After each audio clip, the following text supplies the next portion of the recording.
Hey guys, so this is our second day at Honolulu, and we're starting to take a drive out, mostly to explore the city.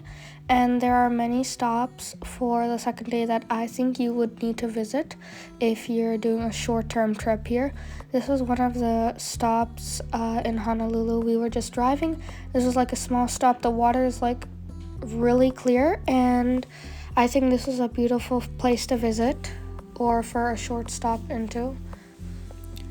I don't exactly know the name, and it isn't a very popular place. Just a few people come and visit and go away in the next 10 minutes or so, but it is a stunning view, and you should be able to find it around in your way around town. There's even boats in the distance, and the waves are really calm. You can even like dip your hand in the water and nothing would happen. And then we continued our drive. We are going to our destination right now, which is the Spitting Cave. This was a very stunning destination. So we took our drive here and we came over here.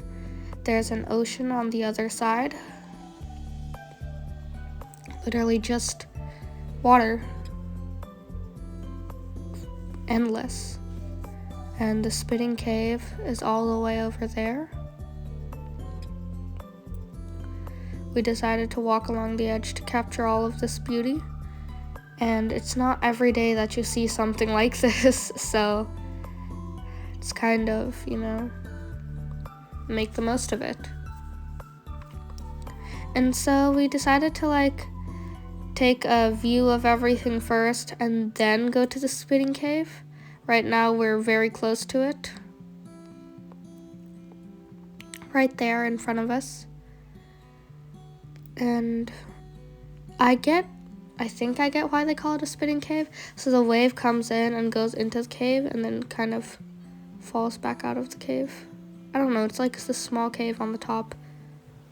It's a hole on the top of the rock. And see, it kind of spews out the water when there's too much. I don't know how that works. There's a lot of erosion here too, because I know this is all natural. It looks unnatural, but it is natural and man-made, so. Not man-made. Nature-made. I don't know how that works, but I spent 30 minutes, half an hour, staring at the Spitting Cave. And then we went over to get a bunch of other views. The ocean below was absolutely stunning. And that's mostly it about the Spitting Cave. It's a pretty small area next to a neighborhood. And the sun shines directly on you if you visit at in the late morning. Here there's a bunch of cracks and crevices where lots of little shell thingies live. I don't know what to call them. But here's a little further view, I guess. So you can see it pretty clearly. You can see the cave in there too. You can see how it spits out the water before the rest of the structure. I guess that's why it's called the Spitting Cave.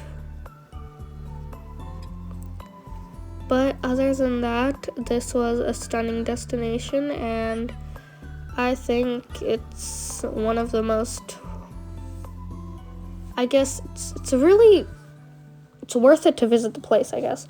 There are some scuba divers here, and some people were trying to dive into the ocean. I bet that was cold though. They weren't really wearing that much. Scuba divers had full-on gear and everything. And then there was a bunch of little crabs, which are really cute. But they were kind of eating bones, so that kind of made it not that cute, I guess. But other than that, this is an amazing place to visit. I would 100% recommend you to visit this place.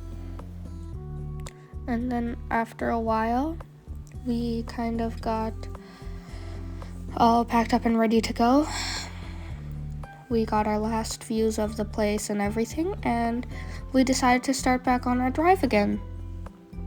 So after seeing the spitting cave and how good it was, I was even more excited to encounter the next places. In the background, there's a big mountain right there, and that was actually really stunning, and I wanted to go climb that or something, some of the sort, but it's everywhere. That's probably one of the volcanoes, either Mauna Loa or Mauna Kea. There's one in the background right here. It's a shield volcano, and if it does erupt, it won't be violent. But here you can feel a lot of little tremors, and those are kind of really small earthquakes. Like if you're still enough, you'll feel little tremors. And then there was this road that was on the mountain itself, and there was this stellar view that you could see at one of the stops on the mountain drive. And after this, we decided to just take a bit more of a look around here. This was a Halona Blowhole, and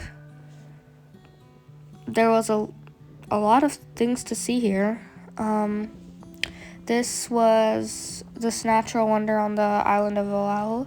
It was kind of formed due to past volcanic activity like thousands of years ago, and now it occasionally shoots seawater up to like 30 feet in the air because waves are coursing through the underwater lava tubes. And this viewpoint kind of provides like a view of Halona Cave, and it is breathtaking. And then there's a beautiful beach here that has been featured in many movies and music videos. And if you visit during winter, you may be lucky enough to witness whales.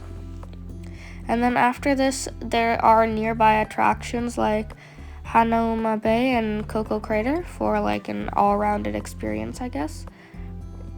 And the duration you spend here, it'll most likely be about an hour. Or even less than an hour. Usually it's around that time, no more than an hour.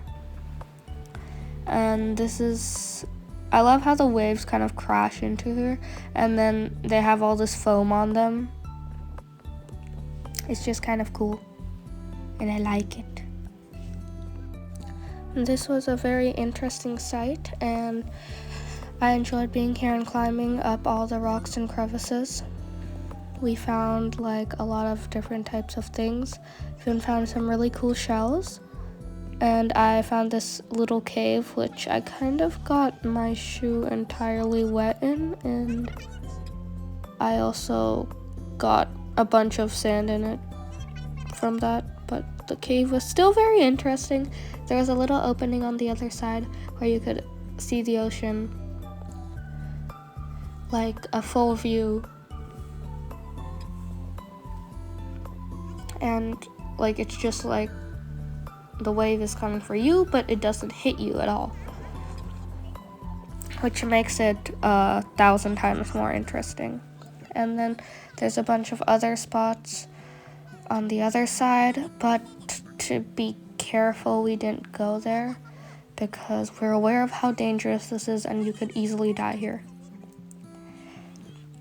One wrong move and you'd slip and fall into the water.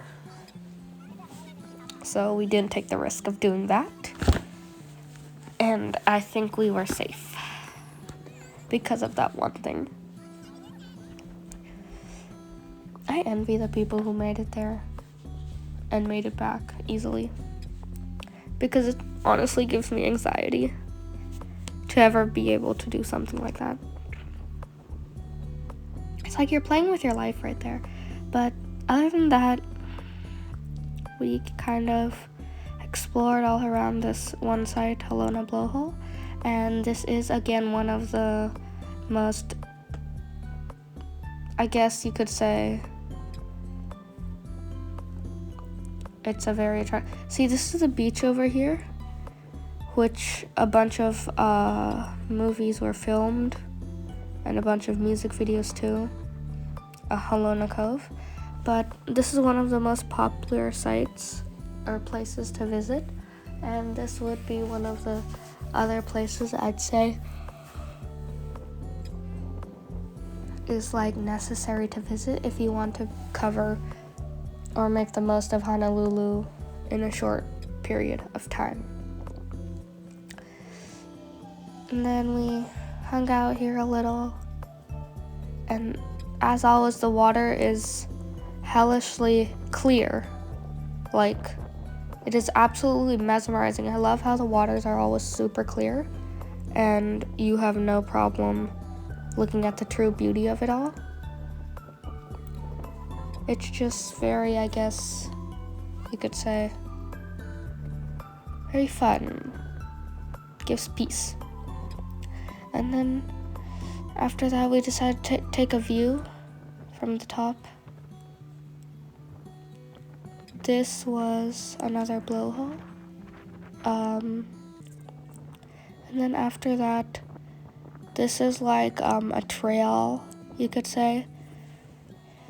It's a Makapuu Summit. I think that's how you pronounce it. But we walked a bunch here. This is like 1.5 miles, I guess, or 2 miles, I don't know. But we were walking up, so it took a lot more effort than walking a normal 2 miles. Well, 4 miles front and back, I guess, would have taken.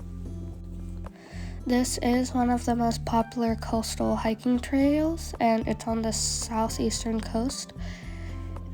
And it gives a really good view of the Kauai State Scenic shoreline. And then here you could see Coco Crater and Makapuu Beach, and even some offshore islands like Molokai and Lanai on a clear day. And then this is kind of the trail. It's called, another name for it is the Makapuu Lighthouse Trail, because there's an iconic red Makapuu lighthouse, which was built in 1909, which you can see along the way. And then you can bring a pair of binoculars, which we didn't, but you can, and you'll be able to spot some seabirds and migrating humpback whales from November through May. This is about 2 miles long, which is like a 4 miles round trip, and it's very well paved. It's a manageable trip. The only problem is that you go up, which takes a lot more effort than it should. Overall, this hike was a very good exercise, I guess you could say, but offered with spectacular views as prizes in the end, I guess. I mean, I can't be saying much. This is actually really beautiful, and I don't think you'd get this view elsewhere.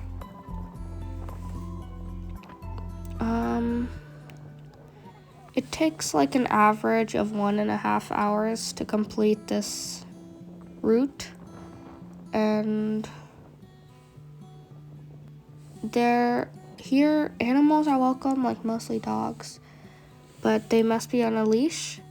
It's open year round, and it's a popular area for like walking. Basically, a lot of people go here and do like a bunch of rounds around.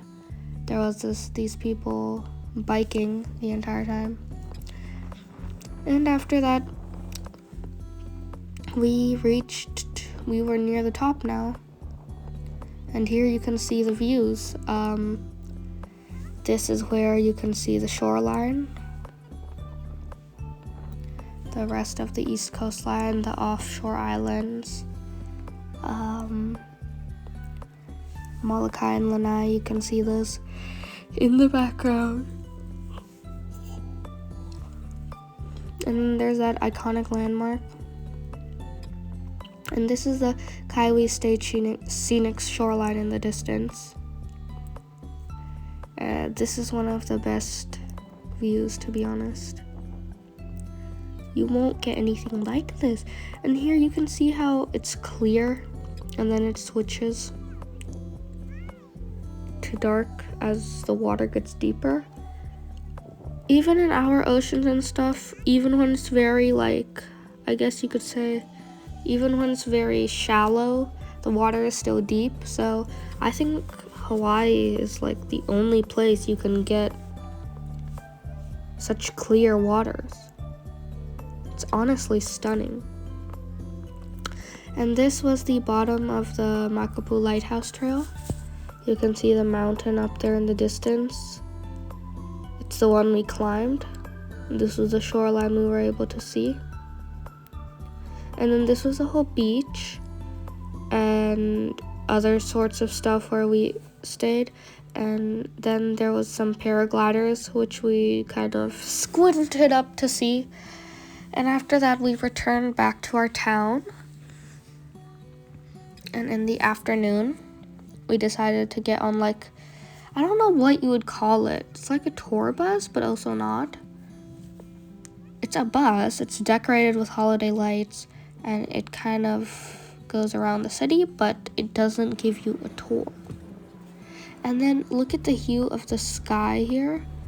It is absolutely stunning. I love the orange shade of the clouds and how it blends in with the gray in the back. And then the buildings here also match that entirely. It's like a tropical paradise, basically.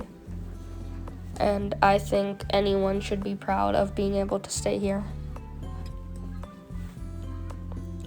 I felt like this was, I guess you could say, one of the most iconic moments. And here we kind of stopped and looked around. A bunch of buildings are the buildings look like they're all connected and one leads to another, but in reality it's just kind of bunched up, so it's not that prominent. I'll give you a second to look around.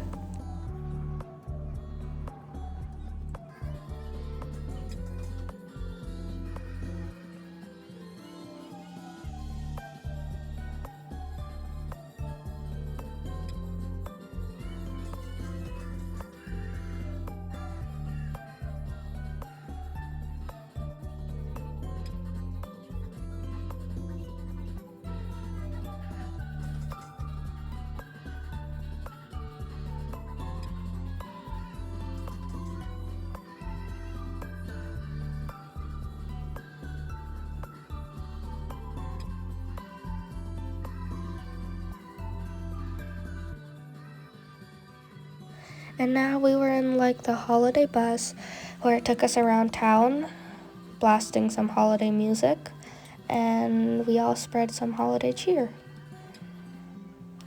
Merry Christmas to y'all, even though it's a bit late for that, but that's what we celebrated here. And it was nice seeing how these random people's faces, I guess strangers, it all lit up when they heard a Merry Christmas, and everything was decorated. Like, there was this big site where everything was decorated and like a ginormous Christmas tree, and all the trees had some sort of lights on them. I don't know how they managed to do that. Must have cost a lot on lights, but they did it. So, and look at that one decorated place with palm trees and the Christmas tree in the middle. That's pretty. Like here, even the city looks, I guess, more invested into Christmas than people normally are. And it's a city, which is even more surprising. But anyways, guys, I really hope you liked the video. I tried my best to show you all the information here. And bye, and see you in my next video. Tell me pretty lies, look me in the face, tell me that you love me.